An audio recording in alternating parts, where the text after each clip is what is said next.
नमस्कार, मैं छत्तीसगढ़ अखबार के यूट्यूब चैनल इंडिया आजकल के स्टूडियो से सुनील कुमार। अभी अभी रिटायर हुए पिछले चीफ जस्टिस डी.वाई. चंद्रचूड़ एक कार्यक्रम में उन्होंने अभी कहा कि सोशल मीडिया पर कुछ लोग ऐसा अभियान चलाते हैं कि सुप्रीम कोर्ट के या बड़ी अदालत के फैसले को प्रभावित कर सके। उन्होंने कहा कुछ समूह सोशल मीडिया के जरिए नतीजों को प्रभावित करने की कोशिश कर रहे हैं, जजों को इससे सावधान रहने की ज़रूरत है। उन्होंने कहा कि ये विशेष हित समूह या दबाव समूह है, प्रेशर ग्रुप कहते हैं, स्पेशल इंटरेस्ट ग्रुप या प्रेशर ग्रुप हैं, जो सोशल मीडिया का इस्तेमाल करके अदालतों की राय, जो कि जज की राय रहती है, अदालत तो एक ढांचा है, जज की राय और फैसलों को प्रभावित करने की कोशिश करते हैं। लेकिन साथ साथ उन्होंने एक दिलचस्प बात और कही है। उन्होंने कहा कि आजकल लोग YouTube या किसी अन्य सोशल मीडिया प्लेटफॉर्म पर देखे गए 20 सेकंड के वीडियो के आधार पर राय बना लेते हैं। यह बहुत बड़ा खतरा है। किसके लिए है ये खतरा और कौन राय बना लेते हैं? अगर आम जनता राय बनाती है किसी वीडियो को देखकर तो उसमें क्या बुराई है? वो केवल सुप्रीम कोर्ट या हाई कोर्ट के जज या फैसलों के बारे में राय थोड़ी बनाती है। वो तो सांसदों की कही हुई बातों के बारे में भी राय बनाती है, नेताओं के भाषणों के बारे में भी राय बनाती है। सरकार में बैठे हुए लोग अगर कोई गलत काम करते हैं तो उसके ऊपर भी 20 सेकंड का वीडियो रहता है, उससे भी जनता अपनी राय बनाती है। तो ये तो नई टेक्नोलॉजी है। मैं तो पुराने अखबार के दिनों का हूँ। जब अखबार में छपता था तो उसके पहले घंटों की मेहनत मशक्क़त होती थी, एक एक अक्षर की प्रूफ रीडिंग की जाती थी, फिर अखबार लोगों तक पहुँचने में, छपने और लोगों तक पहुँचने में 6-8 घंटा लगता था। लोग इत्मीनान से उसको पढ़ते थे, जो ज़रूरी रहे उसको बार बार पढ़ते थे और अपनी राय बनाते थे। अब तो टेक्नोलॉजी ऐसी हो गई है, ये 20 सेकंड का वीडियो तो फिर भी जो सोशल मीडिया पर रहता है उसको लोग रीप्ले करके देख सकते हैं, लेकिन जो इलेक्ट्रॉनिक मीडिया है उसको तो लोग रीप्ले भी नहीं कर सकते। टेलीविज़न पे जो आ रहा है वो 20 सेकंड का हो, 10 सेकंड का हो, जितने भी समय का हो। तो मुझको लगता है कि इसको लेकर चीफ जस्टिस जो रह चुके हैं चंद्रचूड़, इनको ज़्यादा फिक्र करने की ज़रूरत नहीं है। 20 सेकंड के वीडियो टेक्नोलॉजी ने मुहैया कराए हैं, लोग उसका इस्तेमाल कर रहे हैं सोशल मीडिया की और बहुत सारी चीज़ों की तरह। और जहाँ तक अदालत की राय को इन्फ्लुएंस करने का, प्रभावित करने का, फैसलों को प्रभावित करने का मुद्दा है, तो ये बात समझने की ज़रूरत है कि इसका नई टेक्नोलॉजी से कुछ लेना देना नहीं है। मैंने आज से 40 बरस पहले, जब अखबार में 10 बरस हो गए होंगे काम करते, तो संपादकीय लिखना शुरू किया था, जो अखबार की राय रहती है, अखबार का विचार रहता है। मैं तब से उसको बहुत गंभीरता से लेते आ रहा हूँ। मैं कहीं शहर के बाहर रहता हूँ तो भी संपादकीय लिखता हूँ, क्योंकि मुझको लगता है कि देश विदेश के, दुनिया के मुद्दों पर मेरी जो राय है मुझको अपने पाठकों के सामने रखनी चाहिए। उनकी सोच उससे प्रभावित हो भी सकती है और हो सकता है कि कुछ अफसर उसको पढ़ें, उनकी सोच प्रभावित हो, कुछ नेता पढ़ें, उनकी सोच प्रभावित हो। जज बहुत ज़्यादा मेरे परिचित नहीं है, लेकिन जो इक्का दुक्का जज मेरे परिचित हैं वो भी मुझको मेरे संपादकीय पर अपनी प्रतिक्रिया भेजते हैं। तो 20 सेकंड की बात नहीं है, मैं तो बहुत ही लंबा संपादकीय लिखता हूँ, जितना लंबा इन दिनों फैशन में नहीं है। मैं पुराने फैशन का इंसान हूँ, तो मैं लंबा संपादकीय लिखता हूँ। मुझको लगता है कि अखबार के संपादक की साख यही है कि वो अपने विचार को पूरे खुलासे के साथ अपने पाठकों के सामने रखे। तो मैं भी प्रभावित करने की कोशिश करता हूँ। 20 सेकंड वाले तो छोटी कोशिश करते हैं, मैं तो बड़ी कोशिश करता हूँ। तो मैं संसद को भी, विधानसभा को भी प्रभावित करने की कोशिश करता हूँ, उसके सदस्यों के रास्ते। अदालत के कोई जज अगर मेरी लिखी हुई बात पढ़ते होंगे तो मैं उनको भी प्रभावित करने की कोशिश करता हूँ। जो मेरी सोच है उससे लोगों को सहमत कराने की कोशिश करना, उसको लोगों के सामने रखना, ये तो मेरा काम है।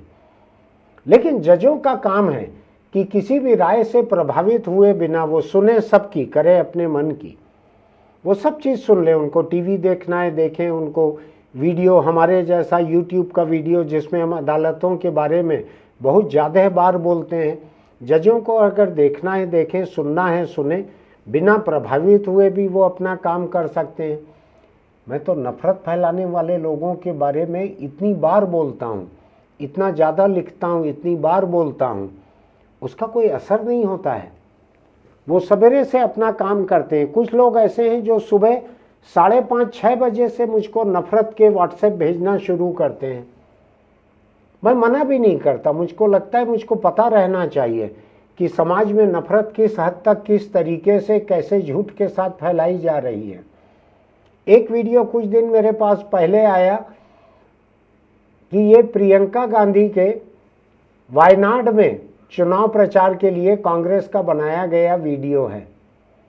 उस वीडियो में राम मंदिर दिखाया गया और उसके बाद राम मंदिर के टुकड़े टुकड़े होते हुए दिखाए गए और फिर वहाँ पर एक मस्जिद बनाई हुई दिखाई गई। और एक बड़े पढ़े लिखे व्यक्ति ने वीडियो सुबह सुबह मुझको भेजा कि ये कांग्रेस पार्टी का वायनाड में प्रचार का वीडियो है, क्योंकि वहाँ मुस्लिम बहुत हैं। आप सोच सकते हैं कि कांग्रेस क्या कोई भी पार्टी इस तरह का वीडियो बनाएगी, लेकिन लोग नफ़रत फैलाने में लगे रहते हैं। मैं भी लगे रहता हूँ नफ़रत के खिलाफ अपनी बातें लिखने में, अखबार में लिखता हूँ, आपके सामने कैमरे के सामने बोलता हूँ, मैं सोशल मीडिया पर खासकर फेसबुक पर लिखता हूँ, वहाँ लगातार नफ़रत के खिलाफ लिखता हूँ। जिनको प्रभावित होना होगा होते होंगे, जिनको नहीं होना होता होगा नहीं होते होंगे। अगर लोगों को प्रभावित ही होना रहता तो सैकड़ों बरस पहले कबीर ने जो लिखा है उससे आज तक प्रभावित नहीं हो गए रहते। तो लोग तो 20 सेकंड की बात करते हैं। मेरा तो कहना है कबीर का एक एक दोहा अपने आप में एक फलसफा है, एक दर्शन है। तो उसको तो 20 सेकंड भी नहीं लगते कबीर के एक दोहे को। तो क्या उससे प्रभावित नहीं हो गए रहते? अगर कबीर के दोहों से लोग प्रभावित हुए रहते तो हिंदुस्तान में आज नफ़रत पे जिंदा रहने वाले लोग थोड़ी रहते। तो मुझको लगता है कि डीवाई चंद्रचूड़ जो हैं अब रिटायर हो गए हैं, उनको अपनी सोच सामने रखने का हक है, रखना भी चाहिए। हर किसी को अपनी सोच सामने रखना चाहिए। लेकिन वो जो खतरा मान रहे हैं कि 20 सेकंड के वीडियो के आधार पर लोग राय बना लेते हैं, यह बहुत बड़ा खतरा है। उनको इस धोखे में नहीं रहना चाहिए। कोई 20 सेकंड के वीडियो पे राय नहीं बनाते अपनी। लोगों की राय के लिए बहुत सारे सामान आज मौजूद हैं। बहुत तरह के अखबार हैं, बहुत तरह के टीवी चैनल हैं, बहुत तरह की वेबसाइटें हैं, यूट्यूब चैनल हैं। इनमें बहुत सारे जिम्मेदार भी हैं। और लोग फेसबुक, ट्विटर जैसे सोशल मीडिया पर लगातार लिखते हैं। उनमें बहुत सारी चीज़ें 20 सेकंड से कम की रहती हैं, लेकिन असरदार रहती हैं। मैं तो बहुत सारे लोगों का लिखा हुआ इतना दमदार देखता हूँ कि मुझको लगता है कि इसको नफरती लोग अगर देखेंगे तो उनका हमलावर तेवर थोड़ा सा शांत होगा, ऐसा मुझको लगता है। तो मुझको लगता है कि 20 सेकंड जो है वो अच्छी चीज़ों के में भी काम आता है। 20 सेकंड का वीडियो जो है वो एक नए किस्म की टेक्नोलॉजी है। छोटे छोटे वीडियो बनाते हैं लोग, बहुत सारे लोग देखते हैं। ये तो समाज के अच्छे लोगों की जिम्मेदारी है कि वो भी अच्छी बातों के वीडियो बनाकर डालें। नफ़रत वाले लोग सुबह 4 बजे से सक्रिय हो जाते हैं, तो मोहब्बत वाले लोग जो हैं सुबह 8 बजे सक्रिय हो जाएं। दूसरा मुझको लगता है कि चंद्रचूड़ इस बात को लेकर फिक्रमंद हैं कि लोग अदालत के फैसलों पर अपनी राय जाहिर करते हैं और जज को निशाना बनाते हैं। तो उन्होंने कहा, चंद्रचूड़ ने कहा है कि हर किसी को यह अधिकार है कि अदालत के फैसलों पर अपनी राय जाहिर करें, लेकिन जब यह अदालत के फैसलों से परे चले जाता है और किसी जज को निशाना बनाता है तो यह मौलिक सवाल उठता है कि क्या यह वास्तव में अभिव्यक्ति की आज़ादी है। अभिव्यक्ति की आज़ादी मेरा ख्याल है एक फंडामेंटल राइट है, हमारा मौलिक अधिकार है हमारा, जो कि सुप्रीम कोर्ट से भी ऊपर है, संसद से भी ऊपर है। संविधान में हिंदुस्तानियों को दी गई, हर नागरिक को दी गई अभिव्यक्ति की स्वतंत्रता, ये बहुत बड़ी है। सुप्रीम कोर्ट इसके नीचे है, ऐसा मेरा मानना है। अब अगर कल तक के चीफ जस्टिस आज ये कह रहे हैं कि जब लोग अदालत के फैसलों से परे चले जाते हैं और किसी जज को निशाना बनाते हैं तो यह मौलिक सवाल उठता है कि क्या यह वास्तव में अभिव्यक्ति की आज़ादी है। पूछा है, क्वेश्चन मार्क के साथ जस्टिस चंद्रचूड़ ने पूछा है। तो मैं चूंकि जजों और अदालत की बातों पर बहुत ज़्यादा बोलता हूं और लिखता हूं, तो मेरी जिम्मेदारी है कि हवा में उछाले गए इस सवाल का मैं जवाब दूं। तो मेरा कहना है कि जस्टिस चंद्रचूड़, ये सच में ही हमारी अभिव्यक्ति की आज़ादी है अगर हम किसी जज को निशाना बनाते हैं। ये सच में हमारी अभिव्यक्ति की आज़ादी है। मैं निशाना बनाने का मतलब किसी की चरित्र हत्या करने की बात नहीं कर रहा हूं, लेकिन जब अदालत के फैसलों से परे चले जाती हैं टिप्पणियां लोगों की, तो जाएंगी, क्योंकि जज जो हैं वो अदालत के फैसलों से भी परे रहते हैं, जज रहते हैं। अगर कोई जज, मान लीजिए, मैंने देखा हुआ है, छोटी अदालतों के जजों को देखा हुआ है, एक जज को भुगता हुआ भी है, दारू पिए हुए सड़क पे पड़े थे, हमने उनके बारे में रिपोर्टिंग की थी, उन्होंने हमारे अखबार के कई लोगों को कटघरे में खड़ा कर दिया था। बाद में उनको समझ में आया कि वो घिर गए हैं, उन्होंने इस्तीफा दे दिया था। छोटी अदालत के जज का मामला था। बड़ी अदालत के जज, मैं सुप्रीम कोर्ट के जजों की बात करता हूं। सुप्रीम कोर्ट के जज को मैं निशाना क्यों नहीं बनाऊंगा? अगर जस्टिस रंजन गोगोई उनके ऊपर उनकी एक मातहत कर्मचारी के लगाए हुए यौन शोषण के आरोपों पर खुद जज बनकर अपनी बेंच पर बैठेंगे, तो मैं क्यों उनको निशाना नहीं बनाऊंगा? जस्टिस चंद्रचूड़, मैं तो बनाऊंगा निशाना उनको। मैं तो उनके बारे में लिखूंगा, मैं तो उनको याद दिलाऊंगा कि एक मामूली से सरकारी ऑफिस में किसी एक चपरासी पर भी अगर यौन शोषण का आरोप लगता है तो विशाखा गाइडलाइंस और बाद में बना हुआ कानून जो है, ये क्या कहते हैं उसके बारे में? क्या रंजन गोगोई को उस बेंच पे बैठने की जरूरत थी? क्या उनका कोई नैतिक और कानूनी हक था उस बेंच पे बैठने का? तो सवाल तो उठेगा, निशाना तो बनेंगे। और मैंने तो जस्टिस रंजन गोगोई के साथ बेंच पे बैठने वाले दूसरे जजों को भी निशाना बनाया था, आज फिर बनाना चाहता हूं कि जब जस्टिस रंजन गोगोई जाहिर तौर पर एक नाजायज काम कर रहे थे, सुप्रीम कोर्ट के चीफ जस्टिस रहते हुए बेंच पर बैठकर, अदालत की बेंच पर, उन्होंने अपने बंगले के दफ्तर में जो किया और न किया वो अलग बात है। जब अदालत की बेंच पर बैठकर एक नाजायज काम कर रहे थे, ब्लेटेंटली इमोरल काम कर रहे थे, अनकॉन्स्टिट्यूशनल काम कर रहे थे, बाकी जजों ने क्या किया? क्या किसी जज ने अपने आप को रिक्लूज किया, अपने आप को वहां से हटा दिया कि नहीं, मैं इस मामले में रंजन गोगोई के साथ नहीं बैठूंगा? क्या कोई मिसाल कायम की जजों ने? अगर नहीं की तो क्यों निशाना नहीं बनेंगे? लोकतंत्र मुझको हक देता है जजों को निशाना बनाना, मैं क्यों निशाना नहीं बनाऊंगा? ऐसे बहुत सारे जज हैं जिन्होंने अलग अलग काम किए, जिसके लिए उनको निशाना बनना चाहिए और बनेंगे।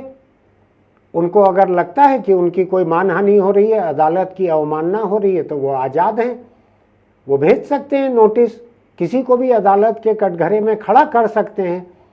अच्छा है, वहाँ पर एक बहस का मौका मिलेगा और जजों के सामने किसी व्यक्ति को, मेरे जैसे व्यक्ति को जिसके पास कोई महंगा वकील भी नहीं रहेगा, मुझको अपनी बात रहने का हक मिलेगा कि अभिव्यक्ति की स्वतंत्रता किसी जज की निजी जीवन में कुछ करने की स्वतंत्रता से ऊपर है, अगर उसका निजी जीवन किसी शिकायत के मार्फत सामने आता है। अगर एक महिला शिकायत करती है कि मेरा यौन शोषण करने की कोशिश की गई रंजन गोगोई ने, तो क्यों उसके ऊपर सवाल नहीं उठेंगे? क्यों निशाना नहीं बनेगा? मेरा तो मानना है, मुझको अभी नाम याद नहीं है, दूसरे जो जज बैठे थे रंजन गोगोई के साथ, उनको भी निशाना बनाया था मैंने लगातार उसके बाद लिखा था। और 1-2 साल बाद जाकर रंजन गोगोई की जो किताब बाजार में आई, उसमें उन्होंने इस बात को माना पहली बार उस किताब के मार्फत कि अपने खिलाफ उस मामले की सुनवाई में उनका बेंच पे बैठना एक गलत फैसला था। तब तक मैं 100 बार इस बात को बोल चुका था, लिख चुका था कि ये गलत फैसला था। तो रंजन गोगोई की के अपराध बोध और उनकी स्वीकारोक्ति के अधिकार के मुकाबले मेरी अभिव्यक्ति की स्वतंत्रता का अधिकार ज़्यादा बड़ा था, जिसका मैंने इस्तेमाल किया। क्यों इसको किसी जज को निशाना बनाना मानना चाहिए? मैं जस्टिस चंद्रचूड़ को याद दिलाना चाहता हूँ, अभी हाल फिलहाल की बात है गणेशोत्सव की। उन्होंने अपने घर में गणेश बैठाए, बड़ा अच्छा काम किया। मेरे परिवार में भी मैं बचपन से देखता हूँ गणेश बिठाए जाते हैं। मेरी पैदाइश महाराष्ट्र की है, जिस महाराष्ट्र से गणेशोत्सव निकला था उस नाते भी, और छत्तीसगढ़ के घर घर में, देश के बहुत बड़े हिस्सों में घर घर में गणेश बिठाए जाते हैं, सार्वजनिक गणेशोत्सव भी होते हैं, तो परंपरा है हमारी। तो जस्टिस चंद्रचूड़ महाराष्ट्र के हैं, उन्होंने गणेश बैठाए अपने घर में, बहुत अच्छा काम किया। किसी ने उनकी इस स्वतंत्रता पे सवाल नहीं उठाया, किसी ने निशाना नहीं बनाया कि आपको तो जस्टिस चंद्रचूड़ बहुत सारे दूसरे धर्मों के मामलों पर भी फैसला देना पड़ता है। आप अगर अपने घर में गणेश की पूजा कर रहे हैं तो आप बाबरी मस्जिद के मामले में या किसी दूसरे मामले में कैसे निष्पक्ष होकर फैसला देंगे? देश में किसी ने सवाल नहीं उठाया था, किसी ने निशाना नहीं बनाया था। लेकिन उस दिन जस्टिस चंद्रचूड़ को निशाना बनाया गया जिस दिन उन्होंने अपने घर के गणेशोत्सव में प्रधानमंत्री नरेंद्र मोदी को आमंत्रित किया। और प्रधानमंत्री कोई भी आमंत्रित करेगा तो जाएंगे, मेरा ऐसा मानना है। कोई न्योता सामने नहीं आया है कि जस्टिस चंद्रचूड़ ने व्हाट्सएप पे क्या भेज कर या लिख कर या टेलीफोन पर क्या कहकर बुलाया है, लेकिन मेरा ऐसा मानना है कि देश के प्रधानमंत्री किसी के भी घर के गणेशोत्सव में बिना बुलाए नहीं जाएंगे। और जस्टिस चंद्रचूड़ ने कई मौक़ों पे बाद में इसको लेकर सफाई दी। उन्होंने कभी नहीं कहा कि मोदी जी खुद होकर आ गए थे, मैं कैसे मना करता घर आए हुए मेहमान का। तो उन्होंने पूजा की, आरती की, महाराष्ट्र की तरह की गांधी टोपी, महाराष्ट्र के तरह की टोपी बोलना ठीक होगा, वैसी टोपी लगाई, आरती की। तो इसके वीडियो, इसका फोटो चारों तरफ फैला। और महाराष्ट्र में चुनाव के पहले की बात है ये। और जस्टिस चंद्रचूड़ के सामने उस समय देश के कुछ अहम फैसले भी थे। तो क्यों निशाना नहीं बनाएंगे जस्टिस चंद्रचूड़ को? ये अदालत के फैसले से परे का काम है। आपकी जो एक्स्ट्रा करिकुलर एक्टिविटीज हैं, जो फैसलों से परे के आपके कामकाज हैं, उनको लेकर निशाना क्यों नहीं बनाएंगे? जब मुझको ये पता लगा कि जस्टिस चंद्रचूड़ की 2 ऐसी दत्तक पुत्रियां हैं जो खास ज़रूरतों वाली है, व्हील चेयर पर जिनको रखना पड़ता है, उनकी अपनी ज़रूरतें हैं, ऐसी 2 बच्चियों को गोद लिया है जस्टिस चंद्रचूड़ ने। और एक दिन उनको अदालत भी व्हील चेयर पर वो लेके आए थे दिखाने के लिए कि देश का सुप्रीम कोर्ट कहाँ पर कैसे काम करता है, वो कहाँ पर काम करते हैं। तो मैंने इसकी जी भर कर तारीफ की थी कि जस्टिस चंद्रचूड़ से बहुत सारा सीखने का मिलता है कि 2 बच्चियों को, उन्होंने ऐसी बच्चियों को गोद लिया है, उनको वो बराबरी से इस तरह से रखते हैं, उनको वो सम्मान से और प्रेम से सुप्रीम कोर्ट दिखाने के लिए लेके आए हैं। तो हमने उनकी बड़ी तारीफ भी की थी और भी कई चीज़ों पे उनकी तारीफ की थी, उनके अच्छे फैसले रहते हैं। तो क्यों अदालत के, सुप्रीम कोर्ट के जज बनने के बाद किसी को, जिनको कि सिवाय महाभियोग के जिनको हटाया नहीं जा सकता। देश के इतिहास में मुझको शायद एक ही महाभियोग की सुनवाई याद पड़ती है जो कि संसद के भीतर हुई थी, जिसमें जज थे सुप्रीम कोर्ट के जिनकी तरफ से वकील कपिल सिब्बल थे और कई घंटे उन्होंने संसद के सामने अपने मुवक्किल की तरफ से जिरह की थी, कई घंटे। एक ही मुझको याद पड़ती है, अगर और कोई हुई होगी एक हाथ तो मुझको याद नहीं है। तो किसी जज को हटाया नहीं जा सकता आसानी से। इस बात को अच्छे से समझ लीजिए, जजों से ज़्यादा हिफाजत, सुरक्षा बहुत कम लोगों की रहती है, बड़े महफूज रहते हैं वो। हाई कोर्ट के जज, सुप्रीम कोर्ट के जज, इनको बिना महाभियोग के हटाया नहीं जा सकता। तो ऐसे जज जो हैं, इनको जनता की टिप्पणियों से इतना डरना क्यों चाहिए? 20 सेकंड के वीडियो से क्यों डरना चाहिए? ये तो लोकतंत्र है और टेक्नोलॉजी हर दिन बदलती है। एक वक्त 5 दिन का टेस्ट मैच होता था, मैं तब भी क्रिकेट नहीं देखता था, और जब 1 डे मैच होने लगे तब भी नहीं देखता था। मेरी दिलचस्पी नहीं है, मुझ में कमजोरी है, खामी है ये। जैसा कुछ लोग सोशल मीडिया पर मजाक में कहते हैं, पता नहीं ये समाज मुझको मंजूर करेगा कि नहीं, मैं क्रिकेट का शौक नहीं रखता। अभी उसके बाद कोई T20 या 2020 जैसा कोई एक फॉर्मेट का क्रिकेट आ गया है, वो भी छोटा है और छोटा हो गया है। आप 5 दिन का अगर देखेंगे, 5 दिन के टेस्ट मैच के मुकाबले अभी T20 जो है शायद 5 घंटे में हो जाती होगी एक पारी पूरी। मुझको ठीक से नहीं मालूम है क्रिकेट के बारे में, लेकिन वक्त के साथ साथ फॉर्मेट बदलते हैं, किसी को डरने की ज़रूरत नहीं है। डरना है तो मेरे जैसे लंबे 2 कॉलम के लिखे संपादकीय से डरे, जिसमें मैं खुलासे से और 2-3 बार खास मुद्दों को रिपीट भी कर देता हूँ, मैं दिमाग में हथौड़े से भर जाए इस तरह से लिखता हूँ मैं। तो मेरे जैसे 2 कॉलम के संपादकीय से डरे, छोटे से 20 सेकंड से क्या डरना। और जस्टिस चंद्रचूड़ किसी भी जज को, सुप्रीम कोर्ट के हों या हाई कोर्ट के हों, उनको अपने दिए हुए फैसले की आलोचना से भी नहीं डरना चाहिए। आपको क्या लगता है कि justice Ranjan Gogoi supreme court से निकलें और सीधे राज्यसभा चले जाएं? मेरे ख्याल से घर भी नहीं गए होंगे, वो राज्यसभा चले गए। तो उनकी आलोचना 20 सेकंड की हो वीडियो पर या 2 कॉलम की हो मेरे एडिटोरियल में, उनको क्या फर्क पड़ता है? वो तो परे हैं तमाम निंदा से, आलोचना से, विश्लेषण से, सबसे परे हैं। उन्होंने राम मंदिर का फैसला दिया, आप भी थे शायद जस्टिस चंद्रचूड़ उसमें, 5 लोगों में 5 जजों ने हाथ मिलाया था एक साथ। और अगर मुझको ठीक याद पड़ता है तो परंपरा के खिलाफ जाकर उस फैसले को लिखने वाले जज का नाम नहीं लिखा गया था। उसमें आमतौर पे लिखा जाता है कि ये फैसला किस जज ने लिखा है, चाहे 5 सहमत रहते हैं उससे नाम लिखा जाता है। इस फैसले में ऐसा क्या था कि आप लोग नाम लिखने से कतरा गए? शायद आप ही ने लिखा था जस्टिस चंद्रचूड़। तो निशाना तो बनेंगे। अगर आप ऐसा फैसला देते हैं, देश के कानूनी इतिहास का एक सबसे बड़ा फैसला बाबरी मस्जिद वाला, उसके ऊपर अगर आप ऐसा फैसला देते हैं कि जिससे मस्जिद को गिराना तो बहुत नाजायज था, बहुत बड़ा जुर्म हुआ वो, लेकिन वहां पर मंदिर बनाना ठीक है, इस किस्म का फैसला आपने दिया था। मैं उस फैसले पर केंद्रित करना नहीं चाहता। तो क्यों आपकी आलोचना नहीं होगी? 20 सेकंड में भी होगी, 2 कॉलम में भी होगी, 1 घंटे की बहस में भी होगी। आपको क्यों डरना चाहिए? आपने फैसला दिया है। आप भगवान हो कानून की अदालत में। 5 जजों की बेंच को कौन चुनौती देगा? तो किसी ने चुनौती भी नहीं दी शायद उसको। तो आप डरते क्यों हो? आप आलोचना से क्यों डरते हो? 20 सेकंड की हो या 2 पेज की हो या 1 घंटे की टीवी बहस की हो। मुझको थोड़ा हैरानी होती है जस्टिस चंद्रचूड़ की, जिस समय आप ये कहते हैं कि मुझको जब समझ में नहीं आता है किसी मामले में कि क्या फैसला दिया जाए, तो मैं अपने ईश्वर के सामने बैठता हूँ।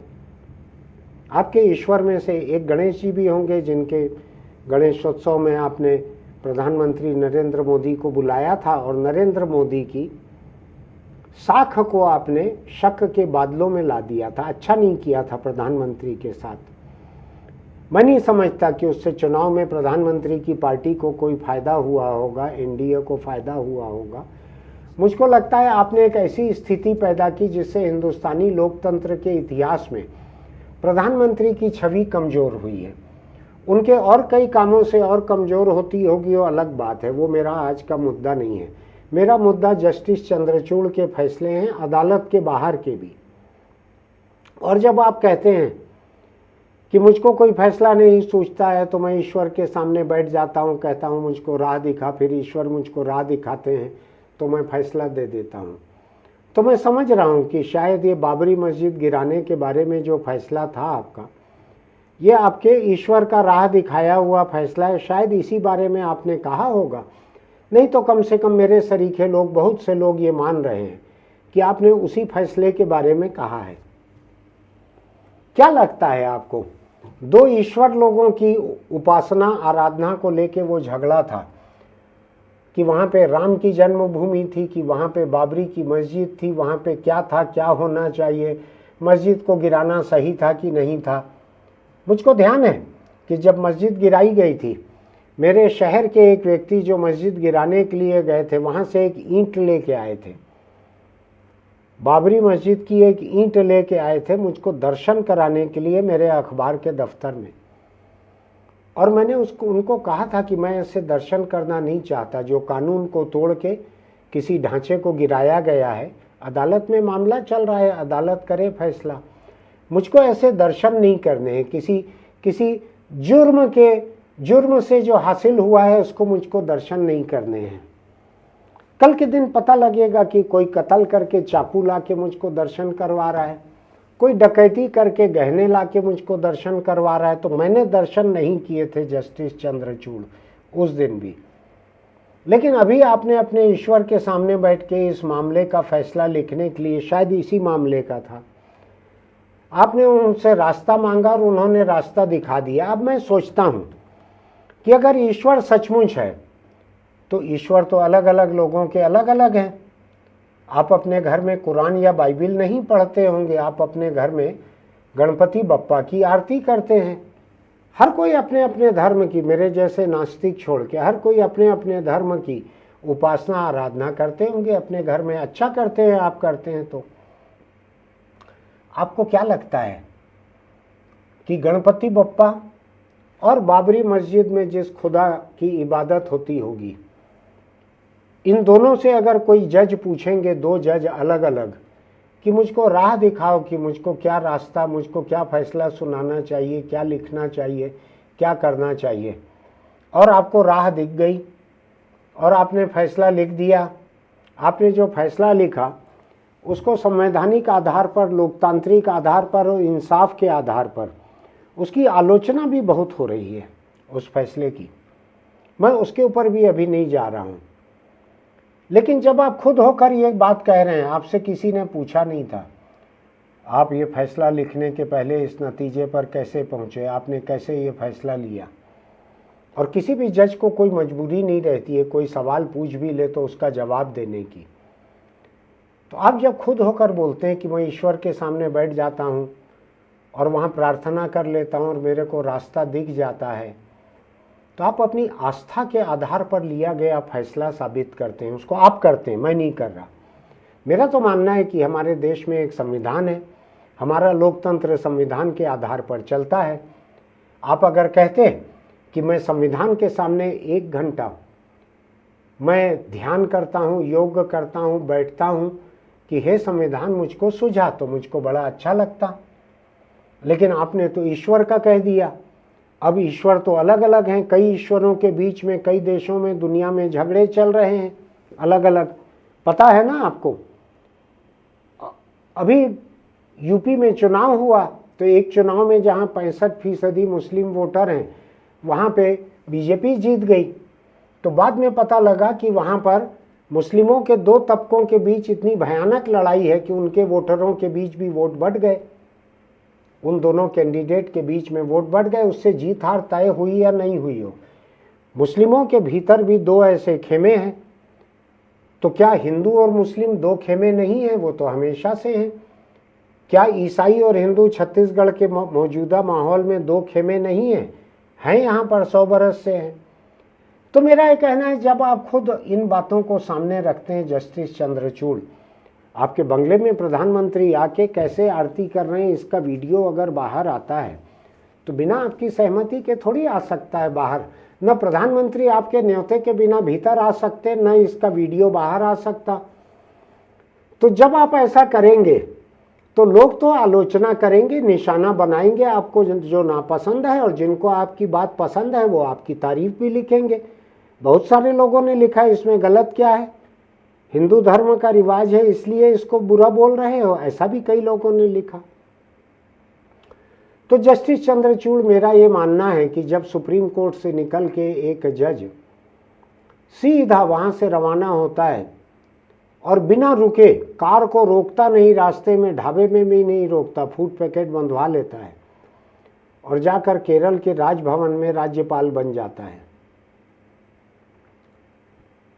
Bengal high court, Kolkata high court, वहां से एक जज निकलता है और निकलते ही अपने बंगले पे नहीं जाता, बीजेपी ऑफिस जाता है, बीजेपी ज्वाइन करता है और सीधा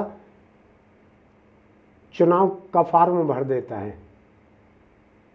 बीजेपी टिकट पर चुनाव का फॉर्म भर देता है। उसके पहले हाई कोर्ट में जज की बेंच में बैठे हुए उसके सामने ढेर सारे ऐसे मामले थे, ढेर सारे, जो ममता बनर्जी की सरकार जो है, जिसकी बीजेपी विरोधी है, उस सरकार से जुड़े हुए ढेर सारे फैसले थे। उनमें से तकरीबन हर एक में आदेश ममता बनर्जी के खिलाफ हुआ था। मैं गुण दोष पे नहीं जा रहा हूं, मैं न्यायिक और संवैधानिक गुण दोष पे नहीं जा रहा हूं। उसके बाद जज अगर निकलता है वहां से, हाई कोर्ट से, अपने घर खाना भी खाने नहीं जाता, सीधा बीजेपी ऑफिस जाके बीजेपी ज्वाइन कर लेता है। वहां से जाके पहले एक उम्मीदवार बन जाता है टिकट के लिए, वहां फॉर्म भरता है जाकर, उसके बाद घर जाता है 2-3 दिन 4 दिन बाद खाना खाने के लिए। तो इसको क्या माना जाए? क्या उस जज को लोग निशाना नहीं बनाएंगे? अभी आप ही का एक बयान देख रहा था मैं, आप ही का बयान है आज का, जस्टिस चंद्रचूड़, आज के अखबार में छपा है, कल का होगा। इन्होंने लिखा है, सेवानिवृत्त जजों को राजनीति से दूर रहने की नसीहत दी है चंद्रचूड़ ने। उन्होंने कहा कि रिटायर्ड जजों के राजनीति पे जाने पर संविधान या कानून की ओर से कोई पाबंदी नहीं है, लेकिन वो खुद 65 साल की सेवानिवृत्ति के बाद भी ऐसा कुछ नहीं करेंगे। उन्होंने कहा कि रिटायर्ड जजों के राजनीति में जाने से उनके कामकाज और न्यायिक प्रणाली की अखंडता को लेकर शंका की गुंजाइश रहेगी।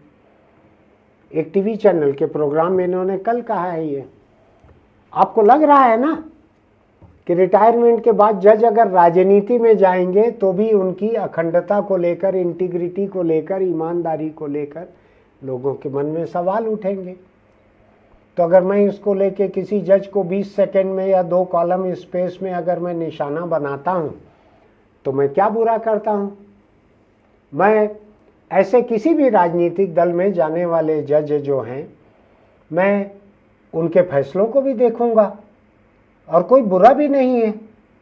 उनके फैसले देखूंगा कि इनके फैसले किस पार्टी के लिए दिक्कत खड़ी करने वाले थे और किस पार्टी के लिए फायदे के लग रहे थे। मैं नहीं कहता कि उनके फैसले में दुर्भावना थी, लेकिन सवाल ये उठता है कि इस रफ्तार से कि एक जज, मेरे ख्याल से कलकत्ता हाई कोर्ट के इस जज की जो पहली पब्लिक मीटिंग हुई होगी उसमें काले कोट और गाउन में ही चले गए होंगे, कपड़ा बदलने का उनको समय भी नहीं मिला होगा। इस रफ्तार से ये बीजेपी में जाके कैंडिडेट बने थे चुनाव के।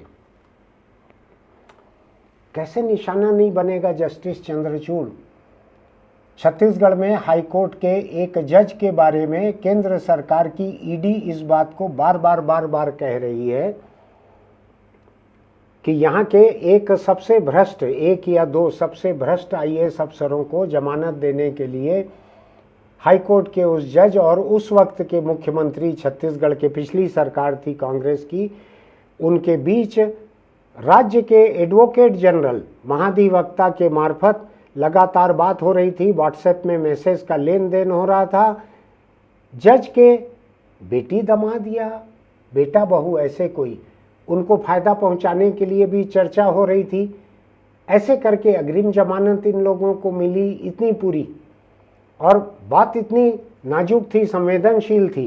सुप्रीम कोर्ट में ईडी ने इस मामले की चैट जो थी व्हाट्सएप की, जज, महाधिवक्ता जो कि सरकार के सबसे बड़े वकील होते हैं, ये अफसर, इन सब के बीच का जो संवाद था, मैसेज थे, चैट थी, उसको ईडी ने सुप्रीम कोर्ट में खुली अदालत में नहीं रखा, सामने सील बंद मामले में रखा और कहा कि इससे न्यायिक अधिकारी जुड़े हुए हैं, सुप्रीम कोर्ट चाहे तो इस लिफाफे को खोले।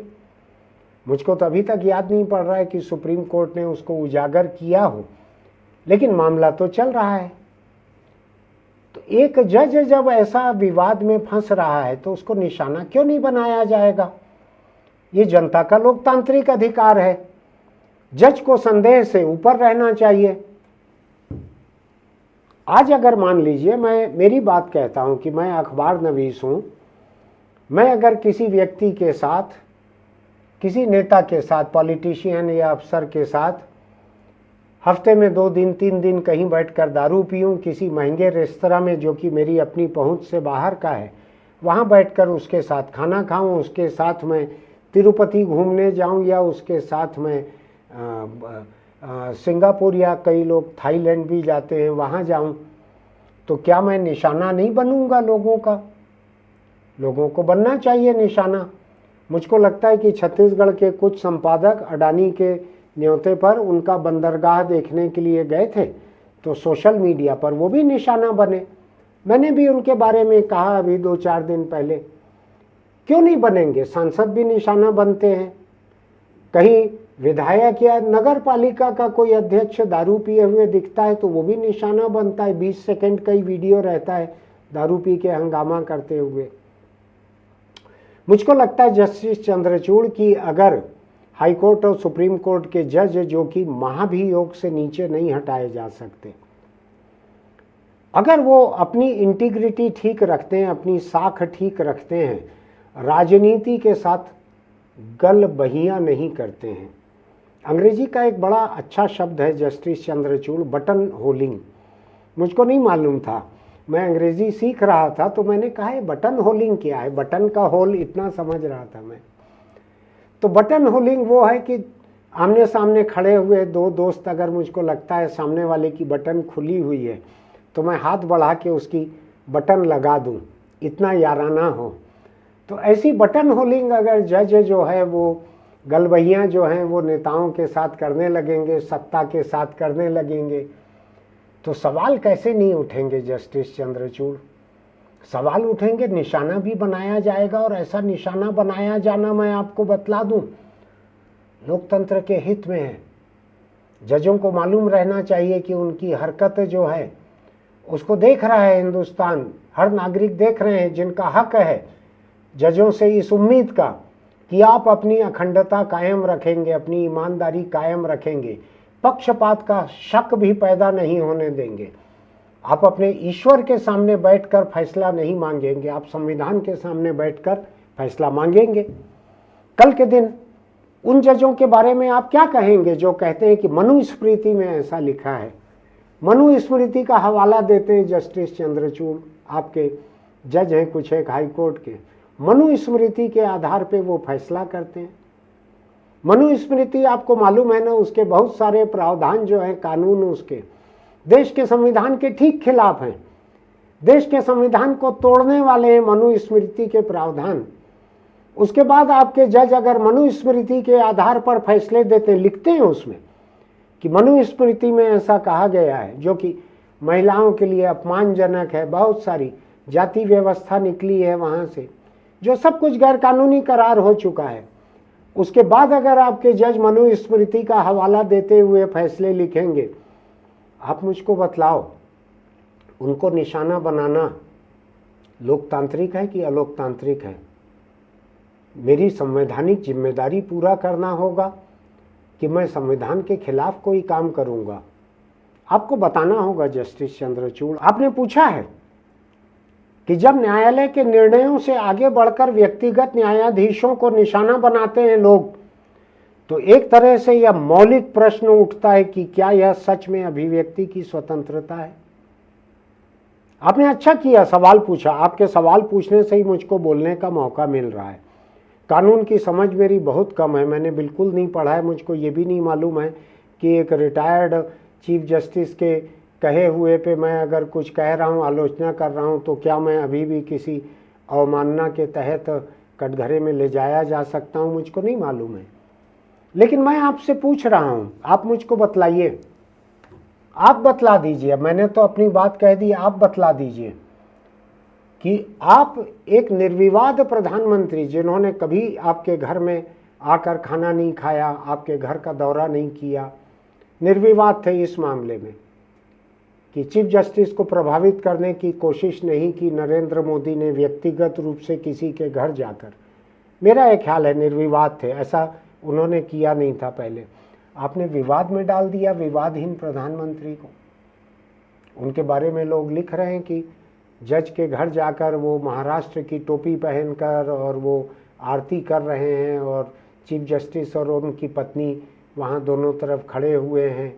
तो ये ठीक नहीं है। जज को संदेह से ऊपर रहना चाहिए। आपको ध्यान है, कोई एक विदेशी नाटक वगैरह है, शेक्सपियर का है, किसी का है, जिसमें लिखा गया है कि seizures wife should be above suspicion, ऐसा लिखा हुआ है। यानी राजा की पत्नी जो है उसको संदेह से ऊपर रहना चाहिए। ऐसा ही सुप्रीम कोर्ट, हाई कोर्ट के जजों के बारे में मेरा तो मानना है, छोटे जजों के बारे में भी लागू होना चाहिए। उनको भी संदेह से परे रहना चाहिए। मेरा तो ये मानना है ब्यूरोक्रेट को भी संदेह से परे रहना चाहिए। मेरा मानना है कि सांसद, विधायक, मंत्री सभी को संदेह से परे रहना चाहिए। लेकिन चीफ जस्टिस ऑफ इंडिया, देश में एक पोस्ट है सिंगल, कोई रिजर्वेशन भी जिस पे लागू नहीं होता है, उसको संदेह से परे रहना चाहिए कि नहीं? आप खुद ही संदेह के बादल अपने ऊपर मंडरा रहे हो। क्यों कर रहे हो आप ऐसा? आप सवाल पूछ रहे हो, मैं आपसे पूछ रहा हूं, आपने क्यों किया ऐसा? आपने क्यों प्रधानमंत्री को गणेश पूजा में अपने घर बुलाकर एक विवाद खड़ा किया? प्रधानमंत्री इस मामले में अब तक निर्विवाद थे कि वो किसी चीफ जस्टिस के घर इस तरह से नहीं गए थे। आपने उनको विवाद में डाल दिया। आपने अदालत की इंटीग्रिटी, साख, अखंडता, इन सबको आपने ठेस पहुंचाई, चोट पहुंचाई, ऐसा मेरा मानना है। मैं आपसे पूछ रहा हूं, क्या आपने ऐसा किया कि नहीं किया? क्या किसी जज को अपने ईश्वर के सामने बैठकर किसी धार्मिक मामले में, धार्मिक विवाद पर फैसला, जिसमें उस जज का, मान लीजिए कोई ईसाई जज रहता, वो यीशु मसीह से पूछता, तो यीशु मसीह हो सकता है निष्पक्ष होते कि मंदिर और मस्जिद में से किसके पक्ष में देना है फैसला।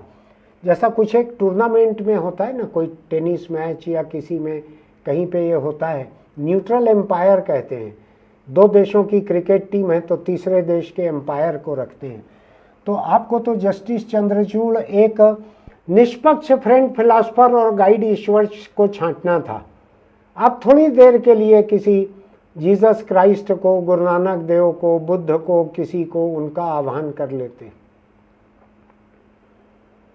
कोई ईसाई जज रहता, वो जीसस क्राइस्ट से प्रार्थना करता कि यीशु मुझको रास्ता दिखाओ, तो भी समझ में आता, क्योंकि ईसाई धर्म और जीसस क्राइस्ट जो है अयोध्या में मुद्दा नहीं थे।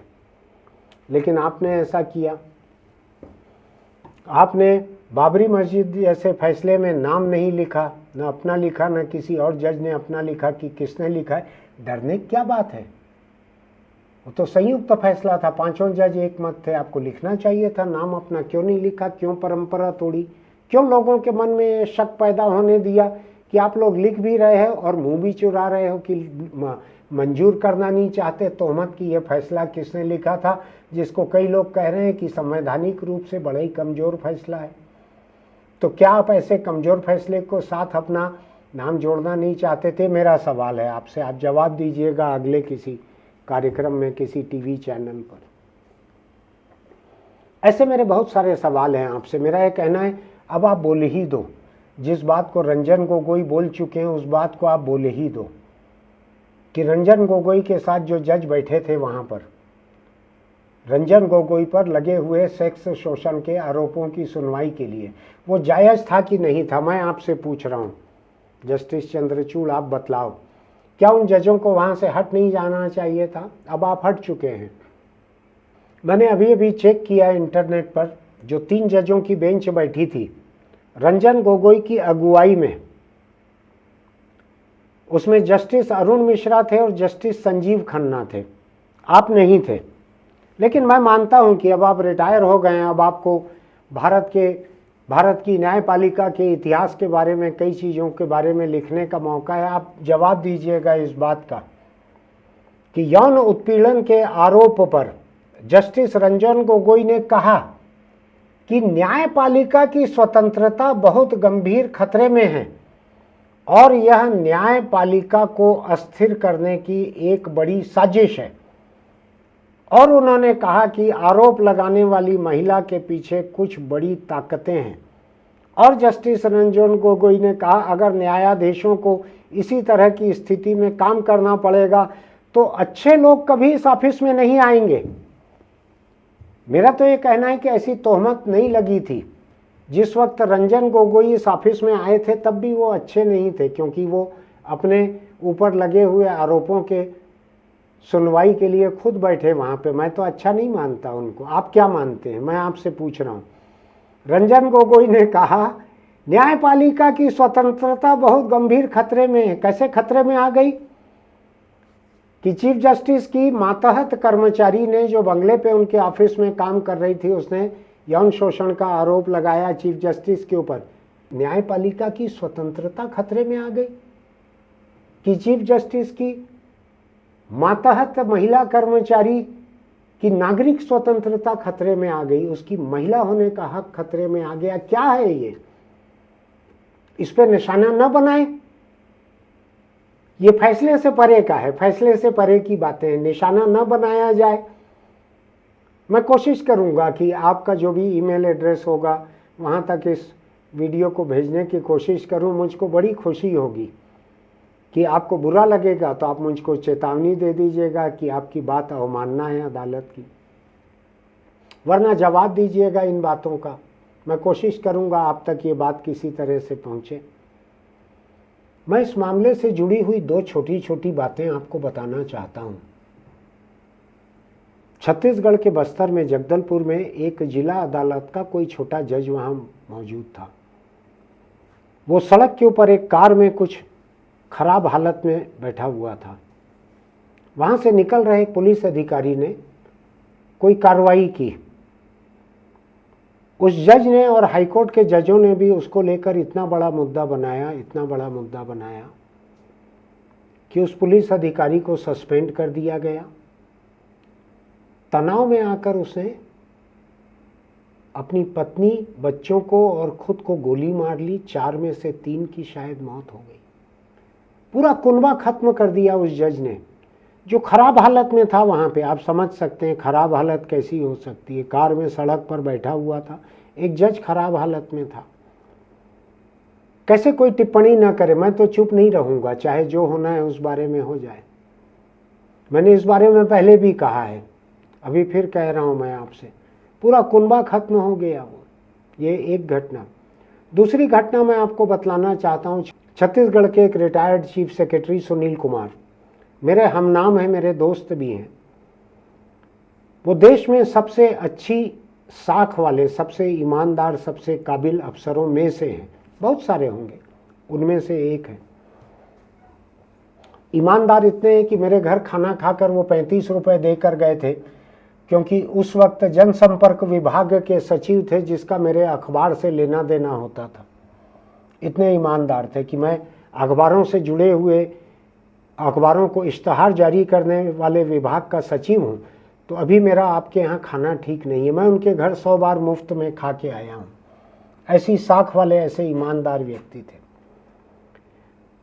मैं एक निजी बात बतलाता हूँ, मैं नहीं जानता वो इसको पसंद करेंगे कि नहीं। उन्होंने पूरी जिंदगी में कभी वोट नहीं दिया। उन्होंने माना कि सरकारी अफसर जो हैं उनकी राजनीतिक पसंद कुछ नहीं रहनी चाहिए। उनकी राजनीतिक पसंद कुछ नहीं रहनी चाहिए। उन्होंने कभी अपने धर्म को उजागर नहीं किया, अपनी जाति को उजागर नहीं किया। किसी एक संत के वो को बहुत मानने वाले थे, वो कभी उनका नाम उजागर नहीं किया, कभी उनका प्रसाद नहीं बांटा, कभी उनकी तस्वीर जिनको वो मानते हैं अपने कांच के नीचे टेबल पे नहीं लगाई, कभी प्रचार नहीं किया। मुझको लगता है कि उनसे कई लोगों को कई चीज़ें सीखने की ज़रूरत है कि जो लोग सार्वजनिक, संवैधानिक, सरकारी या संसदीय पदों पर रहते हैं, उनका अपना चाल चलन किस हद तक निष्पक्ष रहना चाहिए।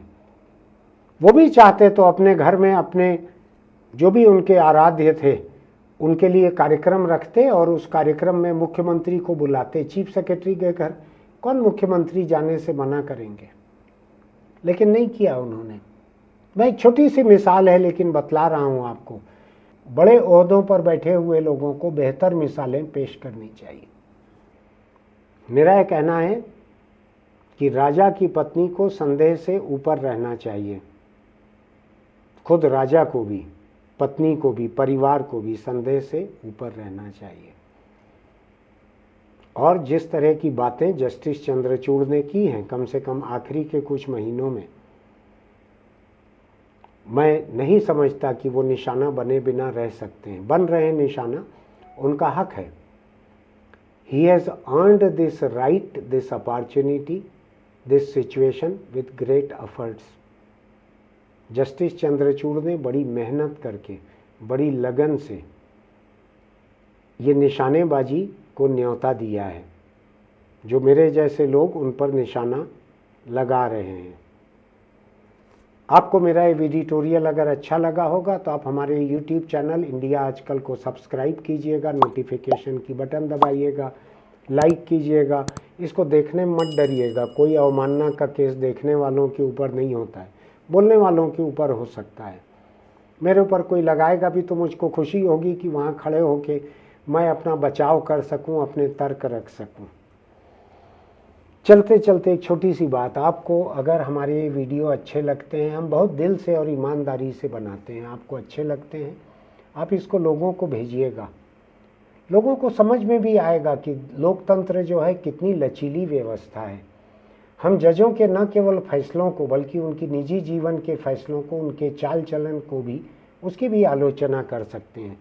उसमें कुछ भी गलत नहीं है। मैंने आज जितनी बातें कही है सब संवैधानिक है, सब मेरा अधिकार है और अधिकार से बढ़कर मेरी जिम्मेदारी है। अगर मुझको एक कैमरा हासिल है, अगर मुझको एक जुबान हासिल है, अगर मुझको लिखने का हक हासिल है और मैं ये नहीं करता हूँ तो मैं अपनी जिम्मेदारी पूरी नहीं करता हूँ लोकतंत्र के प्रति। मैं आज चलते चलते एक छोटी सी सलाह आपको देता हूँ। मैं मेरे लिखे और कहे हुए के बारे में बोलना नहीं चाहता हूँ। देश में बहुत सारे बहुत अच्छा लिखते हैं और बहुत अच्छा बोलते हैं। अगर आपको लगता है कि कोई अच्छा लिखते हैं और अच्छा बोलते हैं तो उनको सब्सक्राइब कीजिए। वो अखबार हो, मैगजीन हो, टीवी चैनल हो या मेरे जैसा यूट्यूब चैनल और एक प्रिंटेड पेपर हो, सब्सक्राइब कीजिए। अच्छे लोगों को बढ़ावा दीजिए, जो अच्छा बोलते हैं, अच्छा लिखते हैं, ईमानदारी की बात करते हैं, लोकतंत्र की बात करते हैं, मानवाधिकार की बात करते हैं, महिला हक की बात करते हैं, उनको आप भी बढ़ावा दीजिए। मेरा हौसला ऐसे ही नहीं बने रहेगा। मेरे जैसे और मुझसे बेहतर भी बहुत सारे अखबार नवीस और पत्रकार हैं तरह तरह के, उनको भी जहाँ जो आपको अच्छा लगे, सच में अच्छा हो, उसको बढ़ाइए।